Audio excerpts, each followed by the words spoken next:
Olá, seja você muito bem-vindo a mais um Palavra Aberta aqui na TV Câmara. Mais de 1.700.000 pessoas aguardam em todo o país a realização de perícias médicas e a análise de documentos para que possam receber benefícios previdenciários ou assistenciais pelo INSS. Mais de 500.000 dessas pessoas aguardam também para receber o benefício de prestação continuada, o BPC. E a espera é grande também em outros pedidos. Por exemplo, dura em média 171 dias, quase 6 meses, para a liberação do auxílio acidente e 63 dias para a concessão de aposentadoria por idade. E esses dados são do próprio INSS. Eu sou William França e é sobre esses números assustadores e o impacto dessa demora no atendimento aos segurados que eu converso agora com a deputada Gisela Simona, que representa o estado de Mato Grosso pela União Brasil, que está em seu primeiro mandato aqui na Câmara. Deputada, seja muito bem-vinda ao Palavra Aberta. Obrigada, William, a todos que assistem aí o Palavra Aberta. É uma honra estar aqui e conversar de um assunto tão relevante, né, para grande parte da população brasileira. Eu vi que a senhora apresentou aqui na Câmara um requerimento ao ministro da Previdência Social para que explique esses números todos e estabeleça prazos. Isso dentro de uma proposta que o próprio governo está tentando resolver, uma vez que ele editou uma medida provisória para tentar encurtar essa fila, não é isso? Exato, né? Eu tenho sido constantemente aí abordada por vários cidadãos, exatamente reclamando, né, do tempo que tem demorado, ora para conseguir a sua aposentadoria, para receber um auxílio maternidade, um auxílio acidente, né, o BPC, enfim, outros benefícios aí que estão sobre o manto da Previdência Social, e vejam que há essa demora. Nós temos essa demora e quando o governo vem lá no dia 18 de julho, né, e sai essa medida provisória, né, para enfrentar a fila da Previdência Social no país, é algo que realmente aparece e surge uma esperança no fim do túnel para esse problema, né, que na verdade vem e geralmente nós precisamos da Previdência nos momentos de maior vulnerabilidade aí do cidadão como um todo. Então vejam que nós fizemos esse requerimento, né, nós queremos aí saber exatamente como é que está sendo esse enfrentamento à fila. Fiz uma visita presencial ao INSS lá no estado de Mato Grosso, para que na prática eu pudesse também saber como que isso está acontecendo, porque vejam que os próprios servidores aí lotados na autarquia, eles são chamados a extrapolarem a meta diária de trabalho, né? Eles têm um auxílio financeiro para poder atender além da fila, como nós temos aí a liberdade com que peritos, por exemplo, até de outros estados da federação que estejam num prazo menor, possam ir a estados que estão com atendimento mais atrasado, né? Tudo isso para agilizar essa fila. O que é importante, mas de novo, nós precisamos saber se isso é o suficiente para que essa fila realmente acabe no Brasil. É esse o objeto do seu requerimento, do seu pedido, para que o governo explique como é que vai funcionar na prática essas regras, essas mudanças para tentar agilizar. Mas eu queria saber a opinião da senhora, uma vez que a senhora já esteve até num posto do INSS. O que faltam? São servidores ou é uma questão de gestão? Qual é o problema que a senhora identificou? Eu identifico mais de um problema, William. Veja que nós temos aí um problema, sim, para atender a demanda, né, o número de servidores é menor do que a demanda tem.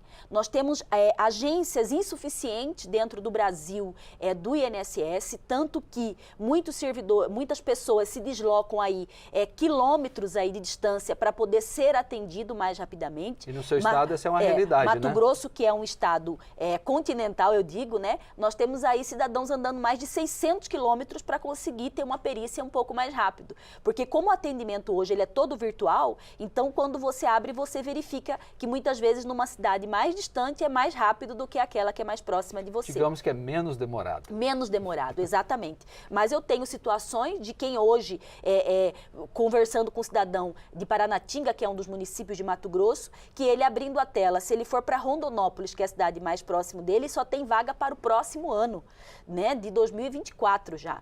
E se ele for para Água Boa, que é uma cidade ali quase 500 quilômetros de distância, ele ainda consegue para novembro desse ano. Então vejam aí, só para você ter uma dimensão. Ainda assim, daqui a 3, 4 meses. Exatamente. Né? Então é uma situação que depende de pessoal. Nós temos aí uma questão também do tipo de pedido, né? Vejam que hoje, se um cidadão, muitas vezes ele sofre um acidente, né? E equivocadamente, como ele tem que acessar online. E nós sabemos que essa inclusão digital não é uma realidade para todo o país. Se ele faz a inclusão e na hora, ao invés de marcar um auxílio acidente, ele equivocadamente pede um auxílio doença, ou se ele eventualmente pede uma aposentadoria, né, equivocadamente. Por uma questão de uso da de ferramenta. uso da ferramenta, ou falta de conhecimento técnico mesmo de qual é o pedido que ele quer.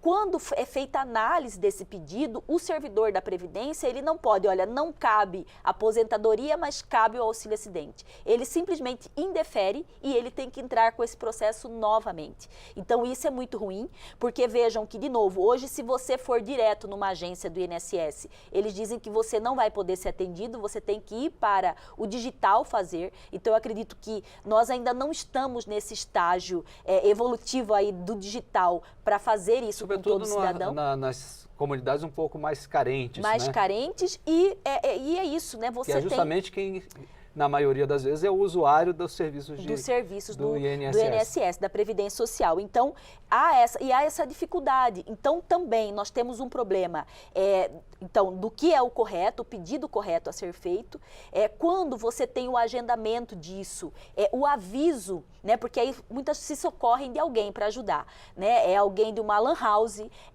um advogado que ele foi procurar para fazer esse agendamento. Quando há um aviso da data, muitas vezes que antecede, pode até acontecer de anteceder ou mudar a data, isso vai para o e-mail ou para o celular de quem fez o agendamento. Não necessariamente do usuário. Do usuário, o que é um outro problema, porque agora, com a aplicação da medida provisória, eles avisam esses mutirões que estão ocorrendo por esse meio. Então, alguns mutirões que já foram realizados, a pretensão da quantidade de atendimentos está sendo menor do que a que foi prevista. Então, isso também é ruim. Então, é algo que precisa melhorar, né? E a situação que a gente vê muito claramente é de você, então, aí ter uma facilidade maior na recepção dessa demanda, na agilidade, né, do atendimento e você ter mais unidades em todo o Brasil, né? Nos municípios mais longínquos aí desse país, é preciso ter, sim, um atendimento presencial do INSS. A senhora já teve alguma resposta do governo, do Ministério? Não, ainda não tive,